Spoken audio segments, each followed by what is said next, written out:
Assalamualaikum warahmatullahi wabarakatuh. Perkenalkan, saya Fajar Rahayu, NIM 203192238 akan menyampaikan materi mengenai konsep pengelolaan sumber daya manusia dan peningkatan mutu SDM guru melalui kegiatan pengembangan profesi guru atau PPG. Yang pertama yaitu mengenai konsep pengelolaan sumber daya manusia. Sumber daya manusia atau SDM dianggap semakin penting peranannya dalam pencapaian tujuan. Maka dari itu diperlukan adanya pengelolaan atau manajemen dalam bidang SDM itu sendiri. Karena di sini SDM pada hakikatnya adalah sebagai penggerak, pemikir, dan perencana untuk mencapai tujuan sesuai dengan yang diharapkan. Maka dengan begitu diperlukannya pengelolaan atau manajemen sumber daya manusia dengan serangkaian tahapan yang harus dilaksanakan, yakni mulai dari 1. Perencanaan SDM. Perencanaan adalah proses kegiatan yang menyiapkan secara sistematis kegiatan-kegiatan yang akan dilakukan untuk mencapai tujuan. Perencanaan SDM dilakukan melalui identifikasi kebutuhan SDM di lembaga pendidikan. Dengan adanya perencanaan yang baik, seperti kegiatan seleksi, pelatihan, dan pengembangan, serta kegiatan lainnya yang berkaitan dengan SDM untuk lebih terarah. Di antara manfaat perencanaan ini adalah organisasi dapat memanfaatkan sumber daya manusia yang ada dalam organisasi dengan lebih baik. Produktivitas kerja dari tenaga yang sudah ada dapat ditingkatkan, serta perencanaan SDM ini berkaitan dengan penentuan kebutuhan akan tenaga kerja di masa yang akan datang, baik dalam segi jumlah maupun kualifikasinya. 2. Rekrutmen. Rekrutmen antara lain meliputi upaya pencarian sejumlah calon karyawan yang memenuhi syarat dalam jumlah tertentu sehingga dari mereka perusahaan dapat menyeleksi orang-orang yang paling tepat untuk mengisi lowongan pekerjaan yang ada. Sebagai akibatnya, rekrutmen tidak hanya menarik simpati atau minat seseorang untuk bekerja pada perusahaan, melainkan juga memperbesar kemungkinan untuk mempertahankan mereka setelah bekerja. Jadi, intinya rekrutmen merupakan usaha yang dilakukan untuk memperoleh sumber daya manusia yang dibutuhkan dalam mengisi jabatan-jabatan tertentu yang masih kosong. Selain itu, rekrutmen merupakan usaha-usaha mengatur komposisi sumber daya manusia secara seimbang sesuai dengan tuntutan melalui penyeleksian yang dilakukan. 3. Seleksi. Seleksi adalah proses mendapatkan dan mempergunakan informasi mengenai pelamar kerja untuk menentukan siapa yang seharusnya diterima menduduki posisi jangka pendek dan jangka panjang. Penempatan atau placement berkaitan dengan pencocokan seseorang dengan jabatan yang akan dipegangnya berdasarkan pada kebutuhan jabatan dan pengetahuan, keterampilan, kemampuan, dan kepribadian karyawan tersebut. Berdasarkan definisi tersebut dapat dipahami bahwa seleksi merupakan salah satu cara yang dilakukan organisasi atau perusahaan untuk melihat kesesuaian dan tidaknya antara individu, pekerjaan, organisasi, dan lingkungan. Oleh karena itu, prosedur seleksi yang cermat dan penempatan yang sesuai adalah merupakan esensi dari pengelolaan sumber daya manusia dalam suatu perusahaan atau organisasi. 4. Penempatan. Penempatan adalah suatu proses kegiatan yang dilakukan oleh pimpinan untuk menentukan posisi jabatan, lokasi kerja, sehingga karyawan dapat melakukan tugasnya di dalam organisasi. Dalam penempatan ini perlu diperhatikan kesesuaian antara posisi dan kompetensi yang dimiliki. 5. Penampilan dan penilaian kerja. Penampilan merupakan hasil kerja dari seseorang yang bersifat konkret yang dapat diamati dan diukur. Diharapkan dengan penempatan jabatan yang sesuai dengan kompetensi, maka pendidik maupun siswa dapat bekerja dengan maksimal. Sementara itu, kegiatan penilaian merupakan kegiatan penting untuk dilakukan. Hal ini untuk memastikan seluruh orang-orang yang bekerja di lembaga kerjanya sesuai dengan tupoksinya masing-masing. Di dalam lembaga pendidikan, penilaian dilakukan melalui kegiatan supervisi akademik maupun supervisi manajerial yang dilakukan oleh kepala sekolah dan pengawas. 6. Pelatihan dan pengembangan. Program peningkatan kualitas sumber daya manusia atau SDM melalui pendidikan akan memberikan manfaat pada lembaga berupa produktivitas, moral, esensi kerja, stabilitas, serta fleksibilitas lembaga. Berbagai program latihan yang dilaksanakan bertujuan untuk memperbaiki penguasaan berbagai keterampilan dan teknik pelaksanaan kerja tertentu untuk kebutuhan sekarang. Sedangkan pengembangan dilakukan sebagai upaya untuk menyiapkan karyawan yang siap memangku jabatan tertentu di masa yang akan datang. 7. Kompensasi. Kompensasi merupakan balas jasa yang diberikan organisasi kepada pegawai yang dapat dinilai dengan uang dan mempunyai kecenderungan diberikan secara tetap. 8. Keselamatan kerja. Jaminan keselamatan kerja merupakan salah satu bentuk tanggung jawab sebuah organisasi yang bersifat moral dan fisik. 9. Mengenai pengembangan karir, dan 10 mengenai pensiun atau jaminan hari tua. Selain pengelolaan SDM atau sumber daya manusia bagi guru, tersebut juga diperlukan adanya pendidikan profesi guru atau PPG yang merupakan salah satu bentuk dari pendidikan lanjut yang akan dilaksanakan setelah program sarjana atau S1 dan mempersiapkan guru untuk memiliki pekerjaan dengan persyaratan keahlian khusus. Program pendidikan guru atau PPG ini sendiri merupakan program pendidikan yang diselenggarakan untuk mempersiapkan lulusan S1 kependidikan dan S1 atau D4 non-kependidikan yang memiliki bakat dan minat menjadi guru agar dapat menguasai kompetensi guru secara utuh sesuai dengan standar nasional pendidikan. Yang kedua yaitu mengenai peningkatan mutu SDM guru melalui kegiatan pengembangan profesi guru atau PPG, yaitu ada workshop, ada praktek pengalaman lapangan atau PPL, dan uji kompetensi. Pendidikan mempunyai peranan yang sangat penting dalam meningkatkan kualitas sumber daya manusia.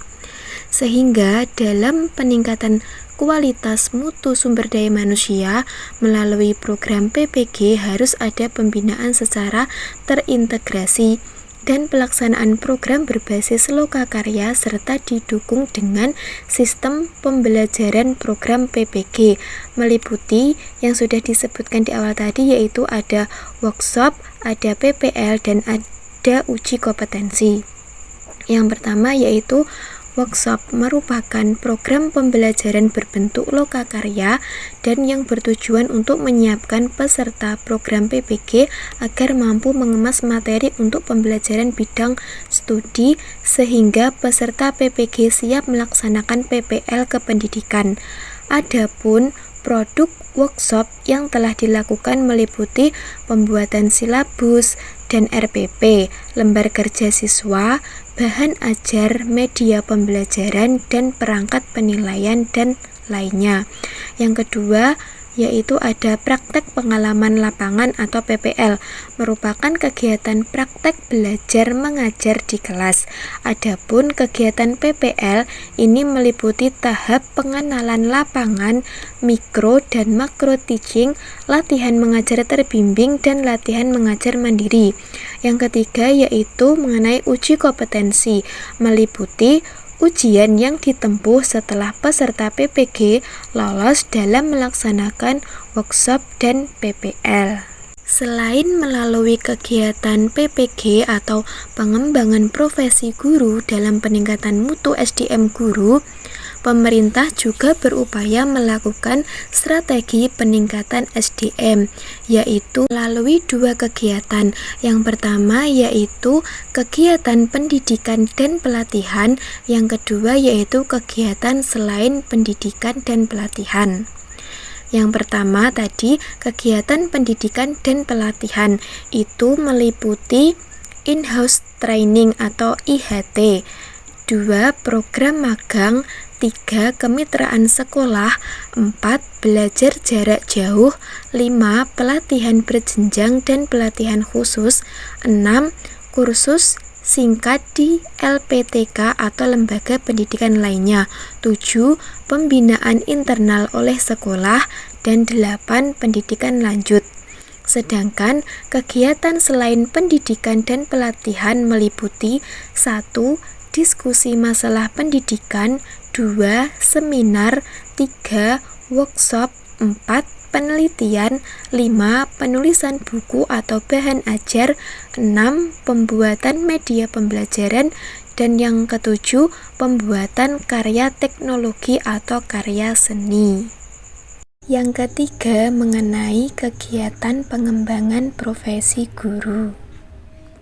Pengembangan profesi guru adalah proses kegiatan dalam rangka menyesuaikan kemampuan profesional guru dengan tuntutan pendidikan dan pengajaran.